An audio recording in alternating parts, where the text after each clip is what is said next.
Hello friends, आज हम gear manufacturing and finishing process के बारे में जानेंगे। गियर मैन्युफैक्चरिंग प्रोसेस में दो प्रोसेस हम खास चर्चा करेंगे। एक तो गियर हॉबिंग। तो गियर हॉबिंग प्रोसेस एक गियर जनरेटिंग प्रोसेस है और ये एक कंटिन्यूस गियर जनरेटिंग प्रोसेस है जो कि बहुत अधिक मात्रा में इंडस्ट्रीज़ में काम में लिया जाता है। चाहे तो बहुत अधिक वॉल्यूम में गियर बनाना हो, चाहे कम वॉल्यूम में गियर बनाना हो। लेकिन ये जो प्रोसेस है हॉबिंग का प्रोसेस, ये एक्सटर्नल सिलिंड्रिकल गियर्स के लिए ही काम आता है। गियर हॉबिंग के अंदर एक गियर हॉबिंग मशीन होती है और जिसमें जो गियर हॉबिंग का टूल है जिसे हॉब कहते हैं वो हम काम में लेते हैं, जिसका चित्र हम आगे देखेंगे। हॉब के द्वारा गियर हॉबिंग की जाती है और हॉब एक अपने आप में मल्टी पॉइंट कटिंग टूल होता है। यह देखने में वॉर्म गियर जिसमें कि स्ट्रेट फ्लूट्स हों उसके जैसा लगता है और इसकी पूरी पेरिफेरी पर एक्सिस के पैरेलल ये स्ट्रेट फ्लूट्स होते हैं। ये फ्लूट्स इस तरह से शेप्ड होते हैं कि ये सारे कटिंग एजेस के रूप में काम करते हैं। गियर हॉबिंग के अंदर जो हॉब है उसको एक सूटेबल आरपीएम पर रोटेट किया जाता है और साथ ही साथ गियर ब्लैंक की ओर फीड उसको दी जाती है, यानी उसके गियर ब्लैंक की ओर उसको गति करवाई जाती है फीड रेट से। इसी तरह से जो गियर ब्लैंक है वो भी रिवॉल्व करता है। गियर ब्लैंक और गियर हॉब इन दोनों की आरपीएम को इस तरह से सिंक्रोनाइज करते हैं कि गियर हॉब के प्रत्येक एक रिवोल्यूशन में गियर ब्लैंक पिच के डिस्टेंस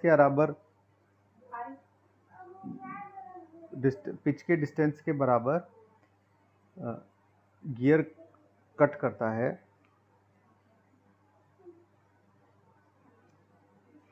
गियर ब्लैंक और हॉब दोनों का मोशन कंटिन्यूसली मेंटेन किया जाता है स्टडी रेट पर। जो हॉब टीथ हैं वो स्क्रू थ्रेड के जैसे बिहेव करते हैं, एक डेफिनेट हेलिक्स एंगल पर, जैसे कि स्क्रू थ्रेड को सेट किया हो।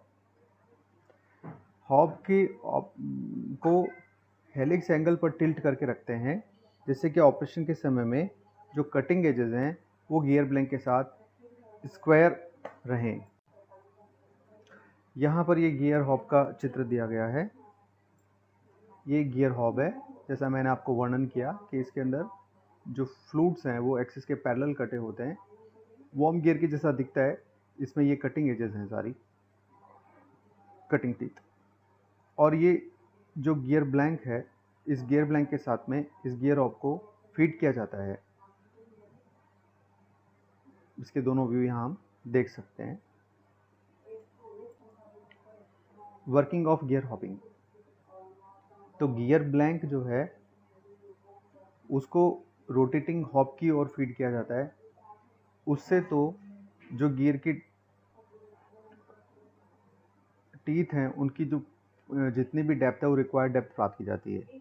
इसी प्रकार जो हॉब की फीड है उसको जो ब्लैंक की ओर फीड दी जाती है, तो जो टीथ है वो पूरी साइज में उसको हम मशीन कर सकते हैं।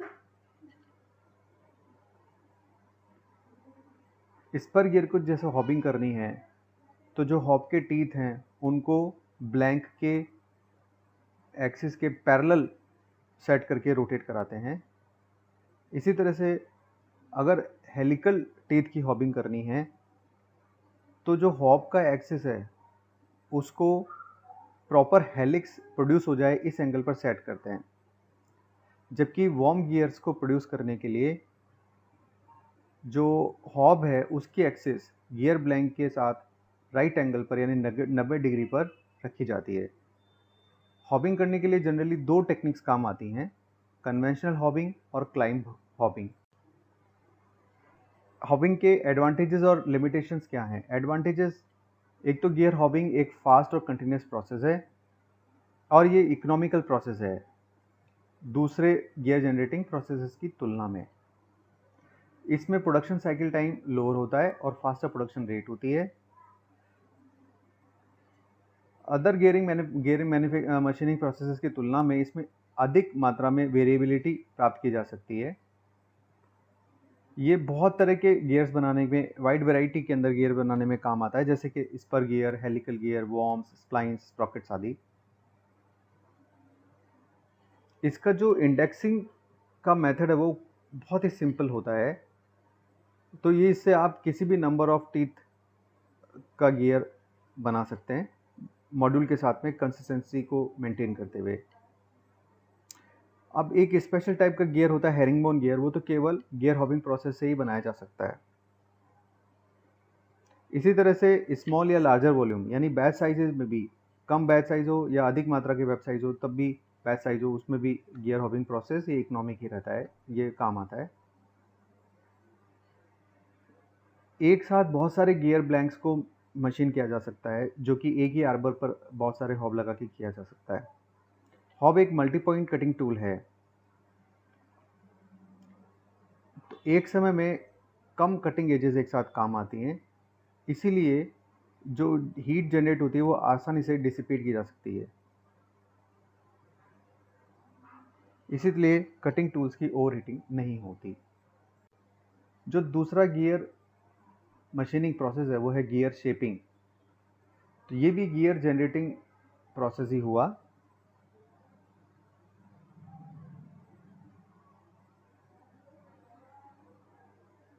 तो जो गियर शेपिंग प्रोसेस है वो है, उसका एक उदाहरण से हम समझ सकते हैं।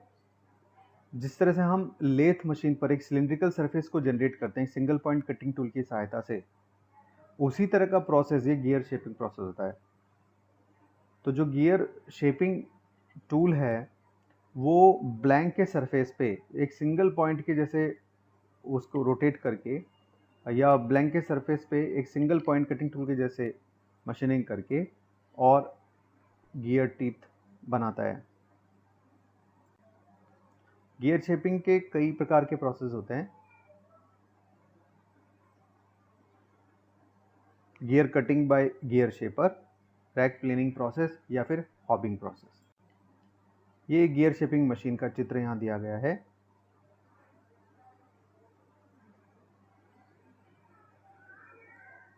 ये गियर ब्लैंक है, ये कटर है, बाकी सामान्य ये गाइड है, कॉलम है, वर्क टेबल है, टॉप है। तो गियर ब्लैंक की ओर इस तरह से vertically up and down cutter को, गियर कटर जो है उसको लेके जाते हैं। इसी तरह से जो वर्क स्पिंडल है इसकी सहायता से वर्क को रोटेट कराते हैं।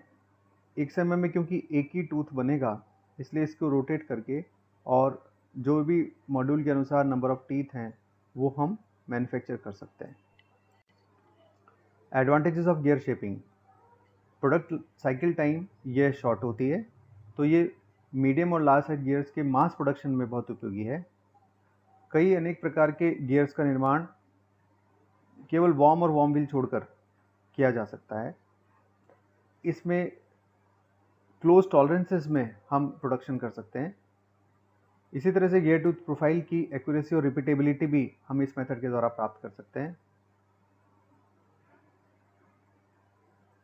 अगर एक ही मॉड्यूल है तो एक ही सिंगल टाइप ऑफ कटर से, जबकि मान लीजिए अलग अलग नंबर ऑफ टीथ के गियर बनाने हो, बस अगर मॉड्यूल समान है तो एक ही कटिंग टूल से हम गियर बना सकते हैं। लेकिन इसके कुछ डिसएडवांटेजेस भी हैं। ये इंटरनल गियर्स के लिए उपयोगी नहीं है। इसी तरह से कटर का एक रेसिप्रोकेटिंग मोशन होता है, तो जो रिटर्न स्ट्रोक है उसमें कोई मशीन नहीं होती, जैसा कि शेपर में नहीं होता। वॉर्म और वॉर्म व्हील इससे नहीं बनाए जा सकते, और इसी तरह से रेट ऑफ प्रोडक्शन ये भी लो होती है गियर हॉबिंग प्रोसेस की तुलना में। इसमें मशीनिंग टाइम अधिक लगता है। जिस तरह से ये दो गियर मैन्युफैक्चरिंग प्रोसेस है, उसी तरह से गियर के फिनिशिंग प्रोसेस भी होते हैं, जिनमें से एक है gear shaving. Gear shaving process जो गियर का सरफेस है टूथ का या शेप है उसको इम्प्रूव करने के लिए काम आता है, और विशेषकर जो इन्वोल्यूट डिज़ाइन के गियर्स होते हैं उनमें।